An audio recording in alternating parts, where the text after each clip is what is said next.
Obrigado a Deus pela minha vida, pela missão de presidir o Brasil e pela oportunidade de restabelecer a verdade, o que é bom para todos nós. Senhor Presidente da Assembleia Geral, Tirani Mohamed Bandi, Senhor Secretário-Geral da ONU, Antônio Guterres, chefes de Estado, de governo e de delegação, senhoras e senhores, apresento aos senhores um novo Brasil que ressurge depois de estar à beira do socialismo.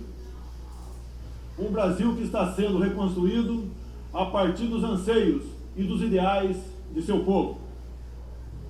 No meu governo, o Brasil vem trabalhando para reconquistar a confiança do mundo, diminuindo o desemprego, a violência e o risco para os negócios, por meio da desburocratização, da desregulamentação e, em especial, pelo exemplo. Meu país esteve muito próximo do socialismo, o que nos colocou numa situação de corrupção generalizada, grave recessão econômica, altas taxas de criminalidade e de ataques ininterruptos aos valores familiares e religiosos que formam nossas tradições. Em 2013, um acordo entre o governo petista e a ditadura cubana trouxe ao Brasil 10 mil médicos sem nenhuma comprovação profissional. Foram impedidos de trazer cônjuges e filhos. Tiveram 75% de seus salários confiscados pelo regime e foram impedidos de usufruir de direitos fundamentais como de ir e vir. Um verdadeiro trabalho escravo, acreditem. Respaldado por entidades de direitos humanos do Brasil e da ONU. Antes mesmo de eu assumir o governo, quase 90% deles deixaram o Brasil, por ação unilateral do regime cubano. Os que decidiram ficar se submeterão à qualificação médica para exercer sua profissão. Deste modo, nosso país deixou de contribuir com a ditadura cubana, não mais enviando para Havana 300 milhões de dólares todos os anos.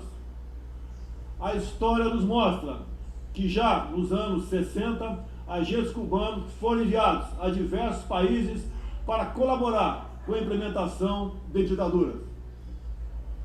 Há poucas décadas, tentaram mudar o regime brasileiro e de outros países da América Latina. Foram derrotados. Civis e militares brasileiros foram mortos e outros tantos tiveram suas reputações destruídas, mas vencemos aquela guerra e resguardamos nossa liberdade. Na Venezuela, esses agentes do regime cubano, levados por Hugo Chávez, também chegaram e hoje são aproximadamente 60 mil que controlam e interferem em todas as áreas da sociedade local, principalmente na inteligência e na defesa. A Venezuela, outrora um país pujante e democrático, hoje experimenta a crueldade do socialismo. O socialismo está dando certo na Venezuela. Todos estão pobres e sem liberdade. O Brasil também sente os impactos da ditadura venezuelana.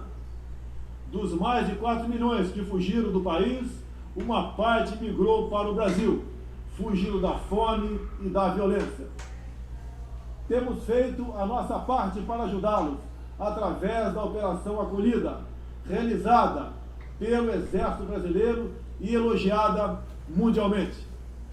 Trabalhamos com outros países, entre eles os Estados Unidos, para que a democracia seja restabelecida na Venezuela, mas também nos empenhamos duramente para que outros países da América do Sul não experimentem esse nefasto regime. O Foro de São Paulo, organização criminosa, criada em 90 por Fidel Castro, Lula e Chávez, para difundir e implementar o socialismo na América Latina, ainda continua vivo e tem que ser combatido. Senhoras e senhores, em busca de prosperidade, estamos adotando políticas que nos aproximem de países outros que se desenvolveram e consolidaram suas democracias. Não pode haver liberdade política sem que haja também liberdade econômica. E vice-versa.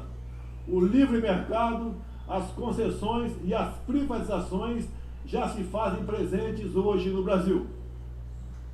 A economia está reagindo ao romper vícios e amarras de quase 2 décadas de irresponsabilidade fiscal, aparelhamento do Estado e corrupção generalizada.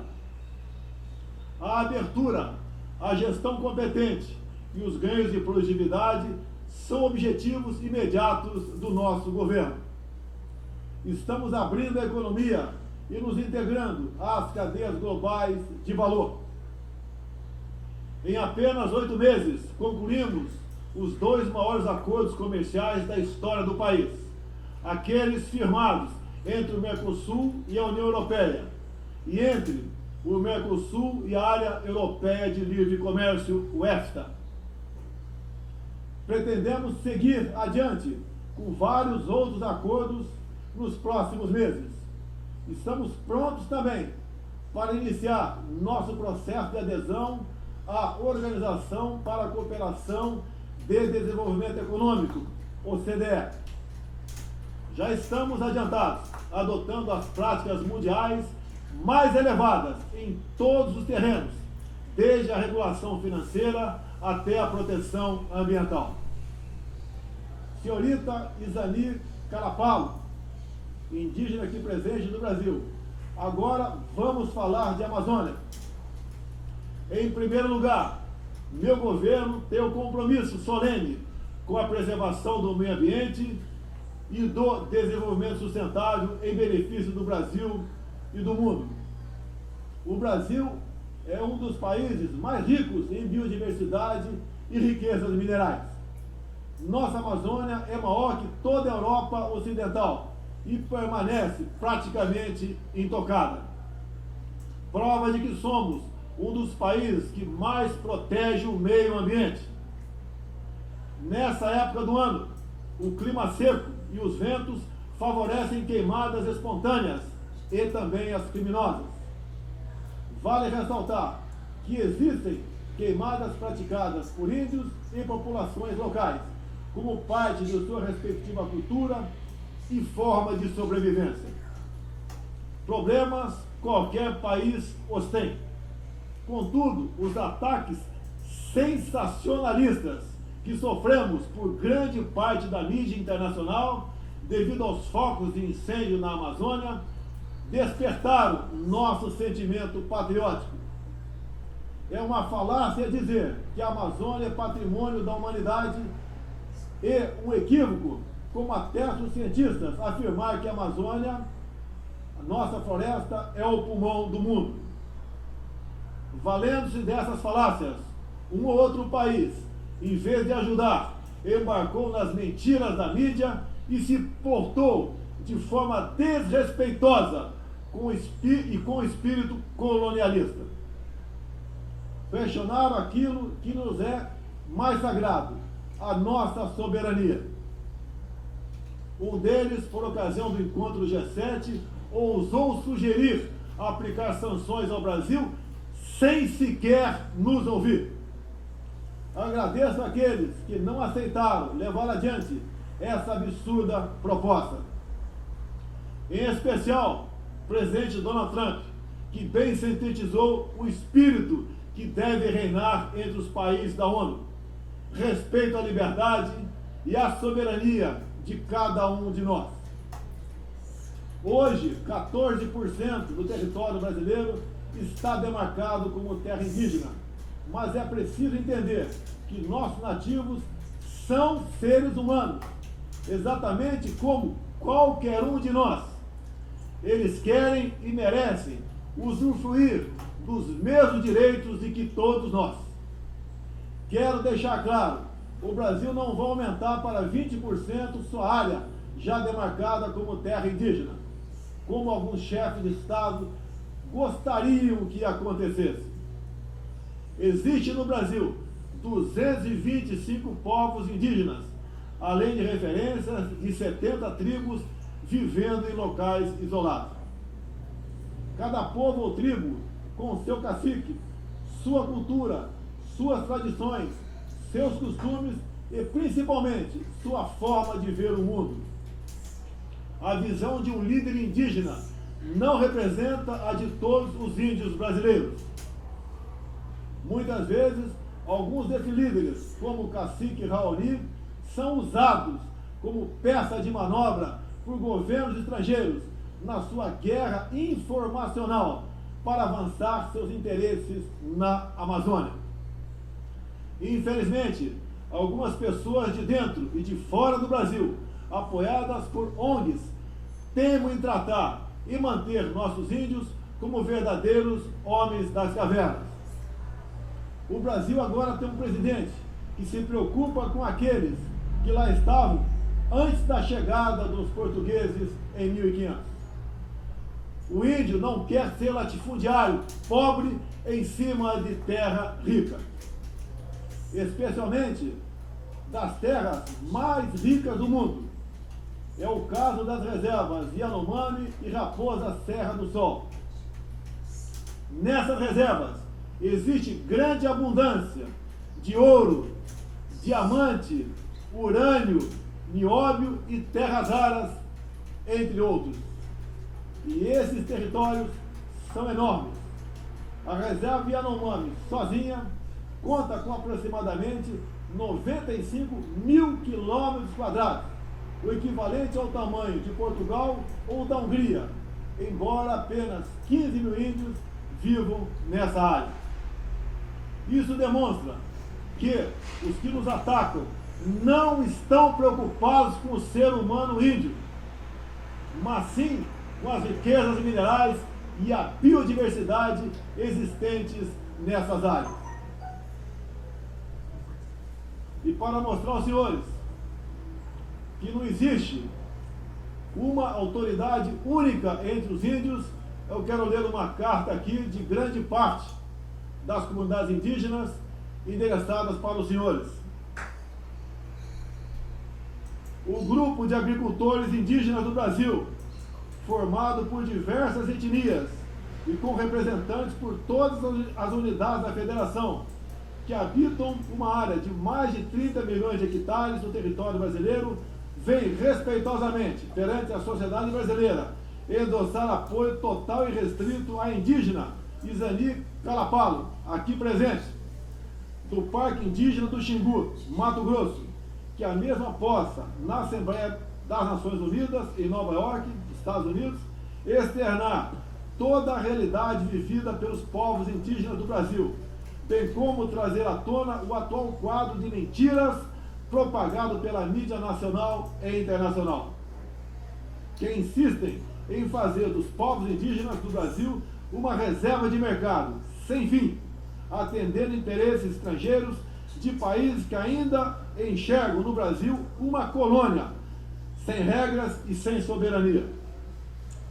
O Brasil possui 14% do seu território nacional regularizado como terras indígenas, e muitas comunidades estão sedentas para que o desenvolvimento dessa parte do Brasil finalmente ocorra sem amarras ideológicas ou burocráticas.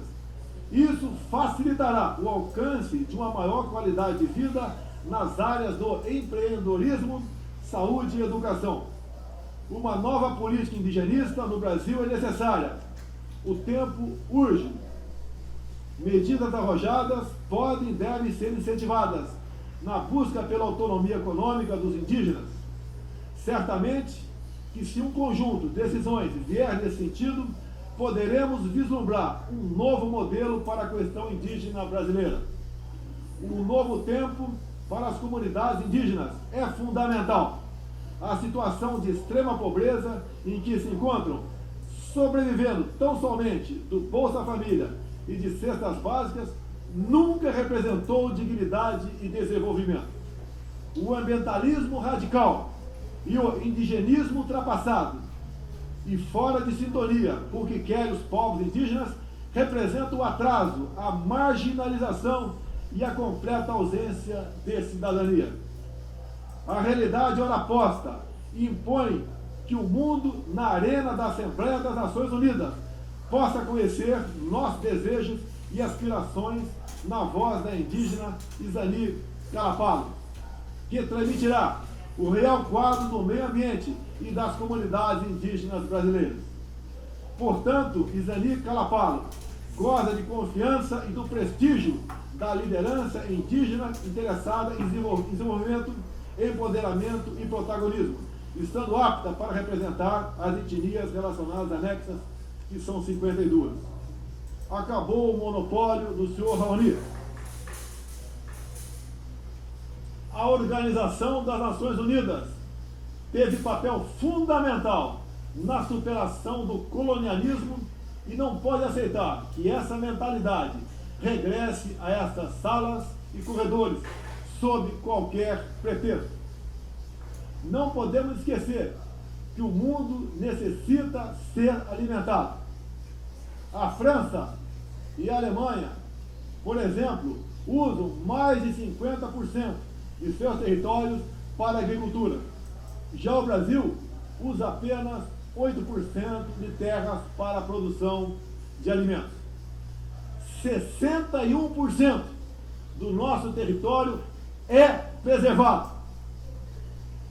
Nossa política é de tolerância zero para com a criminalidade, aí incluídos os crimes ambientais. Quero reafirmar minha posição de que qualquer iniciativa de ajuda ou apoio à preservação da floresta amazônica ou de outros biomas deve ser tratado em pleno respeito à soberania brasileira. Também rechaçamos as tentativas de instrumentalizar a questão ambiental ou a política indigenista em prol de interesses políticos e econômicos externos, em especial os disfarçados de boas intenções. Estamos prontos para, em parcerias e agregando valor, aproveitar de forma sustentável todo o nosso potencial. O Brasil reafirma seu compromisso intransigente com os mais altos padrões de direitos humanos, com a defesa da democracia e da liberdade de expressão religiosa e de imprensa. É um compromisso que caminha junto com o combate à corrupção e à criminalidade, demandas urgentes da sociedade brasileira. Seguiremos contribuindo, dentro e fora das Nações Unidas, para a construção de um mundo onde não haja impunidade, esconderijo ou abrigo para criminosos e corruptos. Em meu governo, o terrorista Cesare Battisti fugiu do Brasil, foi preso na Bolívia e extraditado para a Itália. Outros 3 terroristas paraguaios e um chileno que viviam no Brasil como refugiados políticos também foram devolvidos aos seus respectivos países. Terroristas sob disfarce de perseguidos políticos não mais encontrarão refúgio no Brasil. Há pouco, presidentes socialistas que me antecederam desviaram centenas de bilhões de dólares, comprando parte da mídia e parte do parlamento. Tudo por um projeto de poder absoluto. Foram julgados e punidos, graças ao patriotismo, perseverança e coragem de um juiz que é símbolo no meu país, o doutor Sérgio Moro, nosso atual ministro da Justiça e Segurança Pública. Esses presidentes também transferiram boa parte desses recursos para outros países, com a finalidade de promover e implementar projetos semelhantes em toda a região. Essa fonte de recursos secou. Esses mesmos governantes vinham aqui todos os anos e faziam descompromissados discursos com temas que nunca atenderam aos reais interesses do Brasil, nem contribuíram para a estabilidade mundial. Mesmo assim, eram aplaudidos. Em meu país, tínhamos que fazer algo a respeito dos quase 70 mil homicídios e dos incontáveis crimes violentos que anualmente massacravam a população brasileira. A vida é o mais básico dos direitos humanos. Nossos policiais militares eram o alvo preferencial do crime. Só em 2017, cerca de 400 policiais militares foram cruelmente assassinados. Isso está mudando. Medidas foram tomadas e conseguimos reduzir em mais de 20% o número de homicídios nos 6 primeiros meses do meu governo. As apreensões de cocaína e outras drogas atingiram níveis recordes. Hoje o Brasil está mais seguro e ainda mais hospitaleiro. Acabamos de estender a isenção de vistos para países como Estados Unidos, Japão, Austrália e Canadá. E estamos estudando adotar medidas similares para a China e Índia, entre outros. Com mais segurança e com essas facilidades, queremos que todos possam conhecer o Brasil, em especial a nossa Amazônia, com toda a sua vastidão e beleza natural. Ela não está sendo devastada e nem consumida pelo fogo, como diz mentirosamente a mídia. Cada um de vocês pode comprovar o que estou falando agora. Não deixe de conhecer o Brasil. Ele é muito diferente daquele estampado em muitos jornais e televisões. A perseguição religiosa é um flagelo que devemos combater de forma incansável. Nos últimos anos, testemunhamos em diferentes regiões ataques covardes que vitimaram fiéis congregados em igrejas, sinagogas e mesquitas. O Brasil condena energicamente todos esses atos e está pronto a colaborar com outros países para a proteção daqueles que se veem oprimidos por causa de sua fé. Preocupam o povo brasileiro, em particular, a crescente perseguição, a discriminação e a violência contra missionários e minorias religiosas em diferentes regiões do mundo. Por isso apoiamos a criação do Dia Internacional em memória das vítimas de atos de violência baseados em religião ou crença. Nessa data, recordaremos anualmente aqueles que sofrem as consequências nefastas da perseguição religiosa. É inadmissível que em pleno século XXI, com tantos instrumentos, tratados e organismos com a finalidade de resguardar direitos de todo tipo e de toda sorte, ainda haja milhões de cristãos e pessoas de outras religiões que perdem sua vida ou sua liberdade em razão de sua fé. A devoção do Brasil à causa da paz se comprova pelo sólido histórico de contribuições para as missões da ONU. Há 70 anos, o Brasil tem dado contribuição efetiva para as operações de manutenção da paz das Nações Unidas. Apoiamos todos os esforços para que essas missões se tornem mais efetivas e tragam benefícios reais e concretos para os países que as recebem. Nas circunstâncias mais variadas, no Haiti, no Líbano, na República Democrática do Congo, os contingentes brasileiros são reconhecidos pela qualidade de seu trabalho e pelo respeito à população, aos direitos humanos e aos princípios que norteiam as operações de manutenção de paz. Reafirmo nossa disposição de manter contribuição concreta às missões da ONU, inclusive no que diz respeito ao treinamento e à capacitação de tropas, área em que temos reconhecida experiência.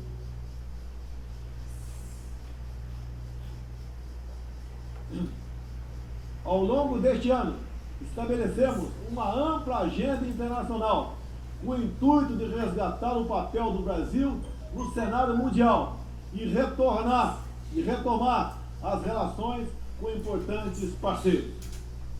Em janeiro, estivemos em Davos, onde apresentamos nosso ambicioso programa de reformas para investidores de todo o mundo. Em março, visitamos Washington, onde lançamos uma parceria abrangente e ousada com o governo dos Estados Unidos em todas as áreas, com destaque para a coordenação política e para a cooperação econômica e militar.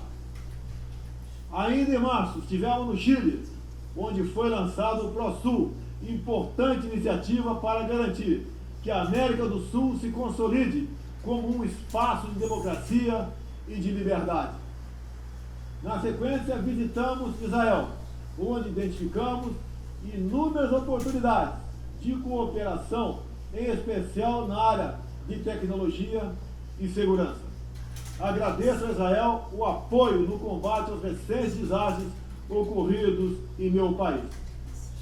Visitamos também um de nossos grandes parceiros no Cone Sul, a Argentina, com o presidente Maurício Macri e nossos sócios do Uruguai e do Paraguai. Afastamos do Mercosul a ideologia e conquistamos importantes vitórias comerciais ao concluir negociações que já se arrastavam por décadas. Ainda este ano, visitaremos importantes parceiros asiáticos, tanto no Extremo Oriente quanto no Oriente Médio. Essas visitas reforçarão a amizade e o aprofundamento das relações com Japão, China, Arábia Saudita, Emirados Árabes e Catar. Pretendemos seguir o mesmo caminho com todo o mundo árabe e a Ásia.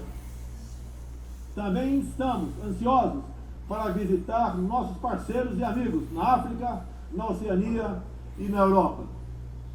Como os senhores podem ver, o Brasil é um país aberto ao mundo em busca de parcerias com todos os que têm interesse em trabalhar pela prosperidade, pela paz e pela liberdade.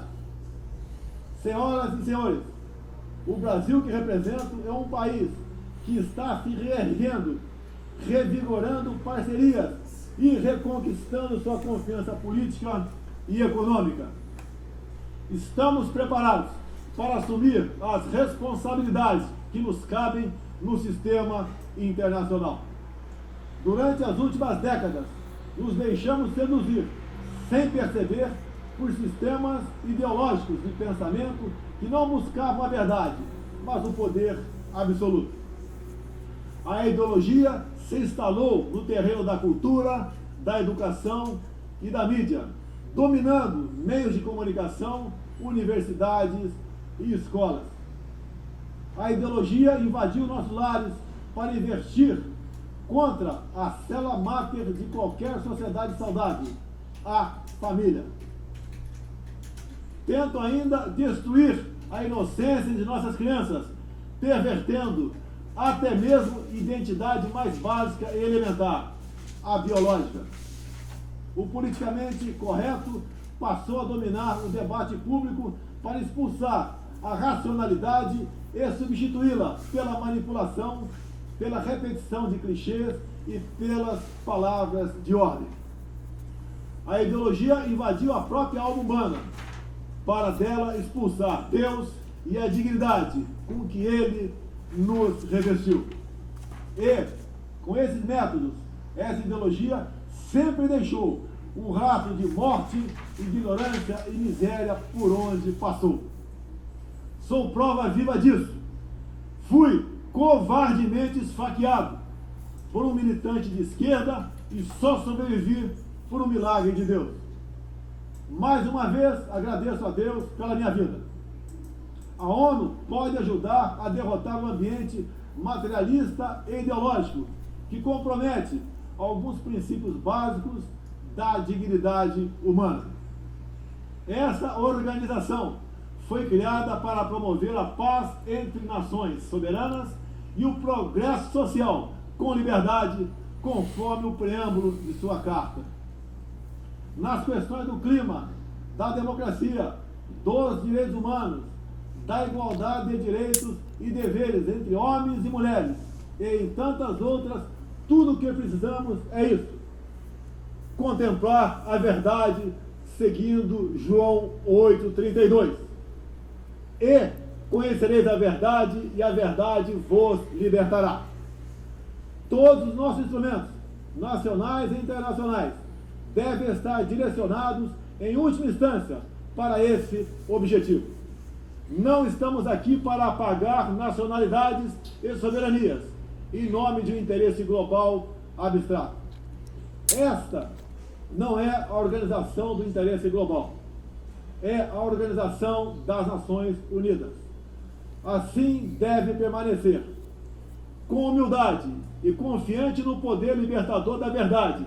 Estejam certos de que poderão contar com este novo Brasil, que aqui apresento aos senhores e senhoras. Agradeço a todos pela graça e pela glória de Deus. Meu muito obrigado.